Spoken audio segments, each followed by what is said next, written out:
Hey guys, this is Jan for Chess24, continuing our coverage of the Tata Steel Masters in Wijk aan Zee.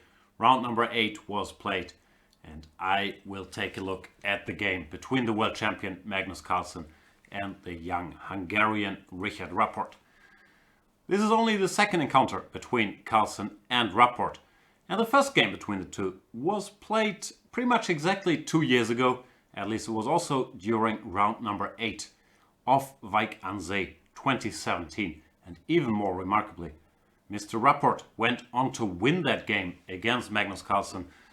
Therefore, he's one of the very few people who had a plus score against the world champion, and clearly Carlsen with the white pieces would try everything in his powers to even that score against Rapport.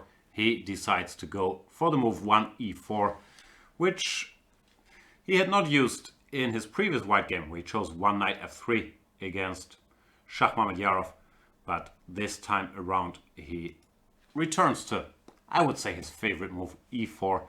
Probably also in the knowledge that against Rapport, who is a very creative player, it was unlikely that he would get one of the drier openings like, let's say, the Petrov or the Berlin Wall,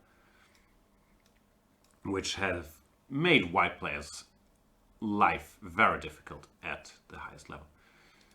And indeed, Rapport chooses a sharper line. He goes for the Sicilian, repeats an opening he's already played previously in this tournament, I believe against Rajabov, the Taimanov with knight to c6. I can't claim I'm a big expert on this line. For details, you can check out Robin van Kempen's video series on Chess24. After Queen c7, White has a wide range of systems he could play. The latest fashion is to play very sharply here with bishop e3, a6, and queen going to f3 followed by long castles, or to play as Rajabov did with the queen going to d2, intending long castles. But Carlsen chooses a move that is maybe somewhat more in his style. He plays the move g3, which indicates that he wants to put the bishop on g2 and then castle kingside and try to exert positional pressure on the black position, not so much going for a sharp double-edged mating attack. Or, that's simplifying it, but yeah. Rapport plays a7 to a6, typical move trying to stop the white knight from ever coming to b5. White goes bishop to g2. And now it's on black to choose a plan. All kinds of setups are played here. More adventurous players out there sometimes try the move h7, h5, trying to immediately annoy the white king once he gets to g1. But Rapport today plays one of the main moves and the most natural move, knight to f6. White castles, and once again, black has a choice. Rapport chooses the, I was going to say most solid move, but I'm not sure. The most classical move, the Scheveningen setup with d7 to d6. Alternatives include knight takes d4, queen takes d4, bishop to c5. A line that was very popular like 10-15 years ago. But I think nowadays this position is considered to be somewhat better for white. And it's also not really in Rapport's style to simplify things early. Instead, he likes to keep the structure fluid and plays d7 to d6. Here, I think the main move according to theory, even though this might change, is rook to e1. But Carlsen has a different idea that at first sight looks a little counterintuitive. He plays the move knight to c6. Now, we are normally taught that we should not strengthen our opponent's pawn structure by luring him to bring more pawns towards the center. And after b takes c6, which is played, black has 3 pawns in the center versus only 2 white pawns, depending on our definition of the center, or 2 versus 1. But Carlsen is saying, you have these 3 pawns which look very nice, but I will try to restrict them and then make them immobile, after which it will be very hard for black to generate any active play. It's an idea, this knight takes c6 move, that we've seen from the world champion in somewhat similar situations in the past. For example, I'm going to change the diagram here for 1 second. In a game between Carlsen and Nakamura in this position, Carlsen also chose the move knight takes c6. b takes c, bishop b2, queen to a5, knight to a4. And I understand the structure is somewhat different, but the idea is very similar. White goes knight a4, c4, puts his bishop on the long diagonal, and all these themes we will see in our game as well. So knight takes c6, b takes c6, and once again the knight goes to the rim, mainly to prepare the advance of the white c-pawn, to play c2 to c4, with the idea of restricting the black center and also sometimes provoking black into playing c5, because if he doesn't, white could himself play c5 and try to break up the black structure. Rapport does not play c5 immediately, because that would lose material to e4 to e5, but instead prefers to prepare it by going rook to b8. I'm not sure about this rook b8 move. An alternative that also looks very logical is putting the bishop on b7 and then meeting c4 with c5. Not quite sure which move is more useful here, bishop to b7 or rook to b8.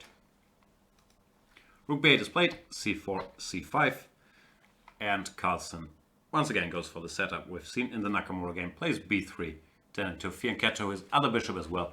This is the best square for the bishop from b2. It supports the e4, e5 advance and potentially exerts pressure on the home of the black king, which will more likely than not end up on g8.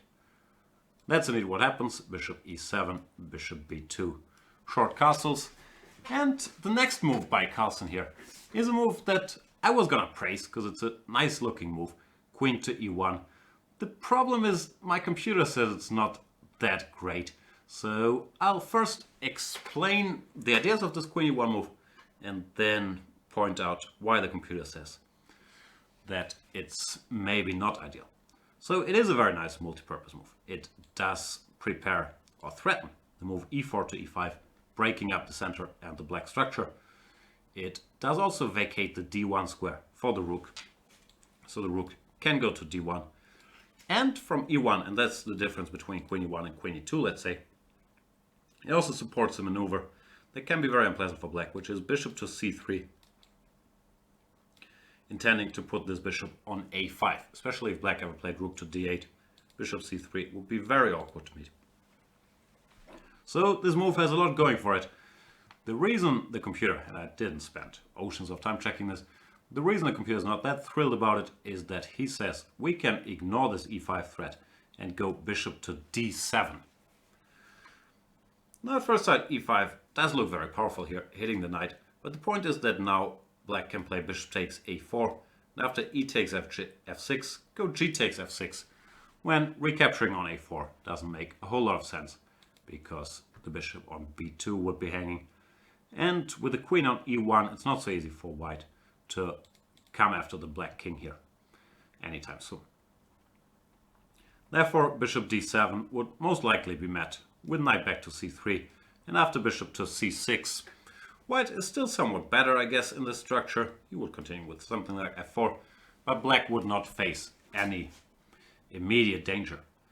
Therefore, instead of queen e1, the computer favors the move f4, once again threatening advancing this pawn to e5, and maybe even thinking about g4, g5 in the distant future. The difference is that now after bishop to d7, white can play e5, and bishop takes a4, e takes f6, g takes f6. Does not quite work for black, because here the queen is still on d1, can very quickly enter the action. And after queen g4 check, king h8, queen h4, the black position is on the verge of disaster. Because, for example, queen to d8 allows bishop to e4, this pawn is pinned. And queen takes h7, checkmate, next move. It's very hard to prevent. So queen to e1 played, and Rapport does not play the move bishop to d7, but instead decides to parry the threat of e4, e5 by going knight to d7. Very natural move, but it will be surprisingly hard after this for black to coordinate his pieces in a way that he would like to. Carlsen goes rook to d1, still does not hurry with f2, f4, instead decides to lay eyes on the d6 pawn as quickly as possible. And rook d1 also has one little hidden regrouping idea that we will see in a second. Black plays bishop b7, logical. And now white says, I would like to attack this d6 pawn. How do I do it? I go queen to c3. threatening checkmate, but you will probably spot that. And if you go bishop f6, which Rapport does in the game, then I will attack the pawn, play queen to d2, and continue putting pressure on your position. This is what happened in the game after bishop e7, defending the pawn on d6. Carlsen repeats once. This is not with the intention to make a draw, but to get somewhat closer to the time control, because the world champion spent some time in the opening and probably wanted to make sure he does not get into bad time trouble. So he sort of takes 2 moves off the score sheet by repeating the position once. By the way, after queen to c3, bishop f6 is by far the most natural move, but in light of what is gonna happen in the game, there was also a case to be made for the move e6 to e5, which is not pretty. It weakens a bunch of squares, but at least this bishop keeps an eye on the d6 pawn, so you don't lose time by going bishop f6 and bishop e7 back. And black wants to continue with bishop to c6, embarrassing this knight. So f4 would be a bit premature here.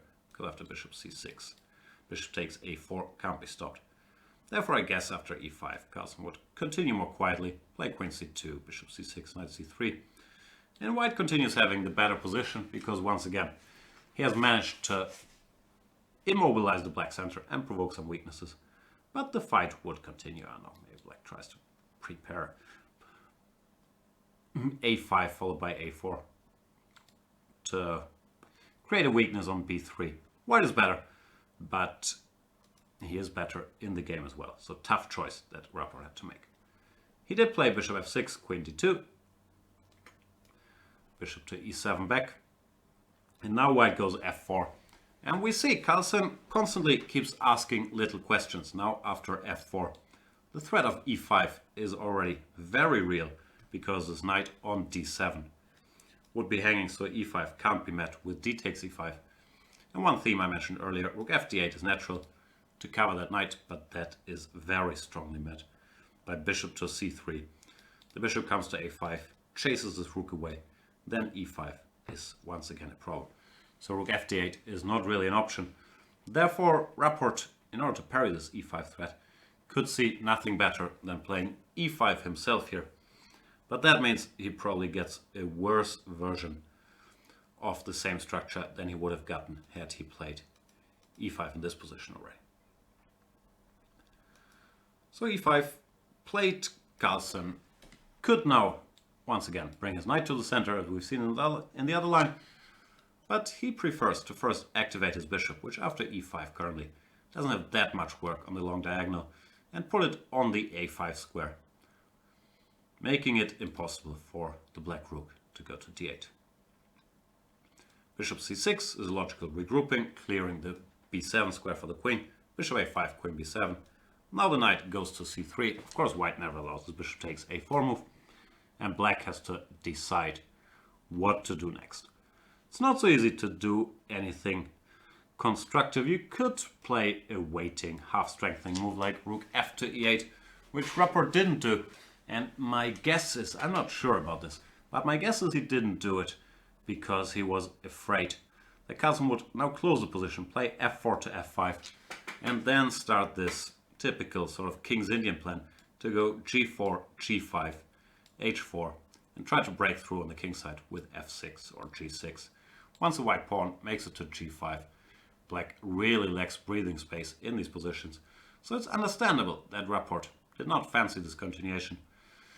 And white is clearly the side pushing here. I can't really judge if it's better than what he did in the game, because what he did in the game also looks fairly unpleasant for black. Rapport decides to release the tension in the center. It goes e takes f4. Carlsen, of course, recaptures with the g-pawn, not only keeping an eye on the e5 square, but also potentially opening up the g-file for attacks on the black king. And after g takes f4, one more issue black has is that e5, once again, could become a topic, trying to undermine the black structure and using the fact that his knight on d7 is often hanging. Rapport, however, plays rook f to e8, is saying e5 is not yet a threat because everything is defended in my camp. The reasoning is that after e5, bishop takes g2, queen takes g2, d takes e5. White is not actually winning material because rook takes d7, queen takes d7, And queen takes b7, rook takes b7, everything is defended. But Carlsen still goes for exactly this position. And his reasoning is not to win material here, but just to increase his positional domination. He's opened the d file for his rook. The g file is open. And now the knight joins the party, occupies the d5 square, perfect square for the white knight. And you can see the difference in activity, both between the bishops, but mainly between the knights, the black knight on d7, very defensive, and the white knight on d5 in a very powerful position. There are already some tactical threats that black has to take care of. For example, if you play bishop f8, white would play bishop to c7, rook to c8, knight f6 check, picking up the queen on b7. Therefore, the black position is under pressure here. And Rapport takes a very logical decision. He decides to go e5 to e4, closing that long diagonal, also making sure the f file never gets opened after f takes e5. And telling white, okay, you can have your pawn back, but if you take it with queen takes e4, I will at least exchange your super horse on d5 by means of knight to f6. Carlsen says, no thank you, I don't need that pawn back anytime soon. I would much rather improve my position and then maybe start attacking your king. And he does that by playing bishop to c3, threatening queen takes g7 checkmate, which is awkward to me. You don't want to play g6, opening the long diagonal and allowing white this f4, f5 hook. You could play bishop back to f8, but once again the f pawn would march up the board and there's all kinds of unpleasantness to be faced, like bishop takes g7 followed by f6 is a very unpleasant idea. White could also just improve his position, go king h1, rook g1, or rook f4, rook g4. So Rapport decides that he has to play the ugly move f7 to f6 to, at the very least, make sure the white pawn does not make it all the way down. Carlsen once again shows no particular interest in regaining the pawn, and instead decides to improve his position, bring more attackers by playing king to h1, followed by rook to g1. Alternatives were good here as well, for example rook de1, intending to capture that pawn with the rook. Look very promising as well, but king h1, very logical, just going after that g7 pawn. Rapport plays king h8, gets out of the g file to make sure at least tactics on f6 don't work because of the pin. Carlsen plays rook to g1, and Rapport plays the only move, bishop to f8. Once again, g6, f5 would just be catastrophe. So bishop f8 parries the mate. And now you might say tactics on f6 still work. White can capture that pawn, which is very true. But at the very least, black once again would get rid of this very, very unpleasant knight that was dominating the situation from the d5 square. And therefore Carlsen decides against it. I just said the knight on d5 was dominating, which makes the next move even harder for me to find and more impressive. Carlsen plays a move that looks strange at first sight, but is just crushingly strong. He calmly retreats his knight, knight to e3. And this move does a lot of things. The knight was good on d5, but by vacating that square, he allows his last sort of inactive piece, the rook on d1, to join the attack, tending to go rook to d5, followed by rook to h5, staring down the h7 pawn. And once the rook lands on h5, other threats will appear. Queen to g6, queen to h3. Nothing good in the cards there for black. The knight on e3 is also very well positioned to join such an attack by jumping to f5. And last but not least, the knight on e3 also eliminates the only counterplay black really has in this position, which would be to push his e-pawn up the board and try to open the long diagonal and distract the white pieces. So knight to e3 is a star move, because let's not forget, white is a pawn down and he decides, no, I don't want to win anything back. I will just calmly improve my position, because I don't see how you can improve yours. And indeed, it is very hard to give good advice here to black. If he went knight b6, trying to stop rook d5, now white could take on f6. gf doesn't work because of queen j8 checkmate, and since this bishop will live, it will probably occupy the e5 square next move, from where it will help the looming white attack. Instead, Rapport decides to keep this knight on d7 to defend f6 and try to bring his queen over to the defense, queen to c6, intending to go to e6 and from there to f7, trying to keep the kingside together for now. And we already know Carlsen's plan. He goes rook to d5, queen to e6, and rook to h5. In very typical Carlsen manner, without any particular fireworks, he's put all his pieces in attacking positions.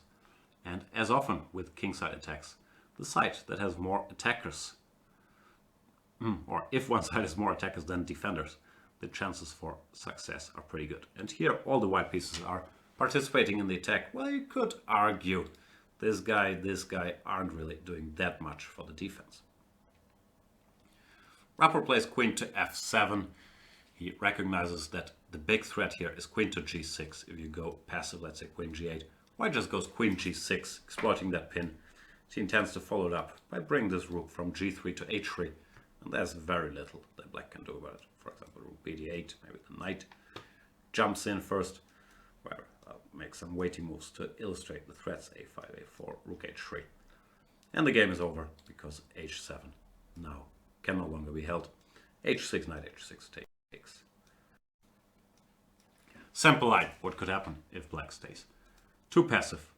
Then again, queen f7 is not exactly an aggressive move, but at the very least it stops white from going queen to g6.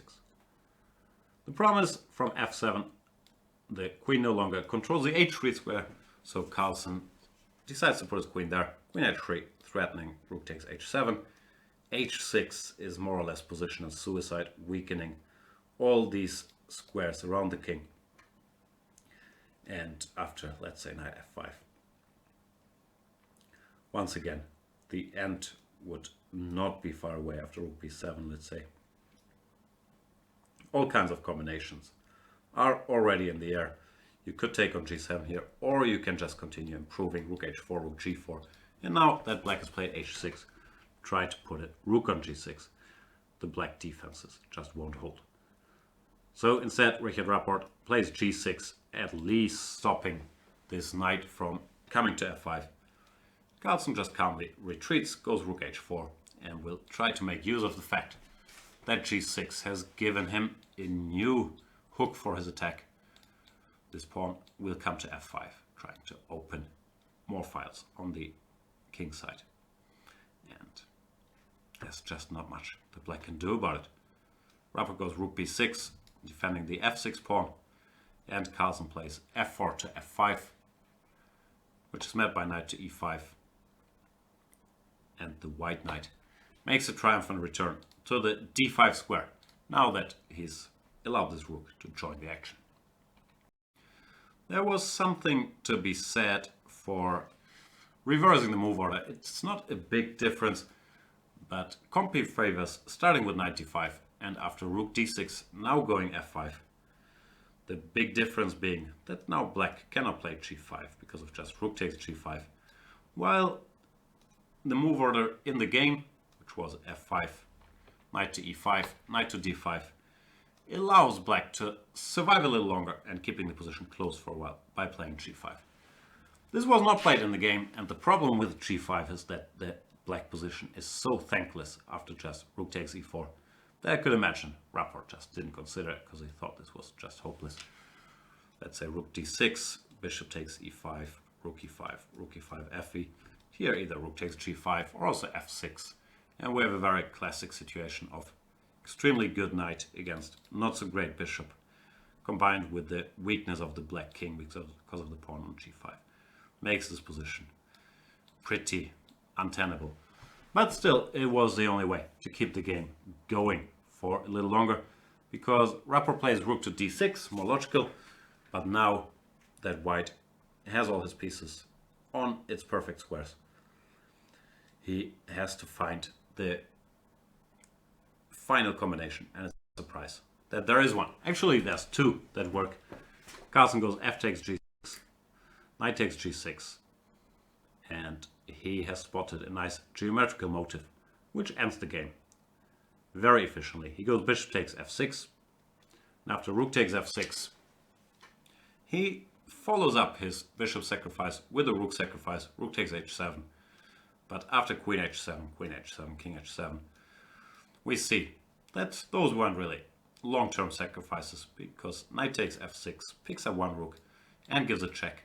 Next move, knight takes e8, picks up the other rook, and white would emerge with a completely winning endgame, king f7, where rook g4 or knight c7. White is an exchange and a pawn up, and this is not really worth playing on. Therefore, Rapport does resign the game after rook takes h7. Just for completeness sake, since I mentioned there were two combinations that win, I'll give you the alternative, somewhat more spectacular, or I don't know. Knight takes f6 instead of bishop f6 was also doing the job. The point here is rook f6, once again rook h7, queen h7, and the arrival of the bishop on af6 is just as deadly as the arrival of the knight in the other one. Bishop f6, and black is doomed. King g8, just queen to f5, and you can't cover g6, while if instead of king g8 you play bishop g7, then white takes, king takes, and queen to d7 is the last detail. The king can't defend the rook because of queen h7, and rook e7 is pretty well met by queen takes e7 because of the pin.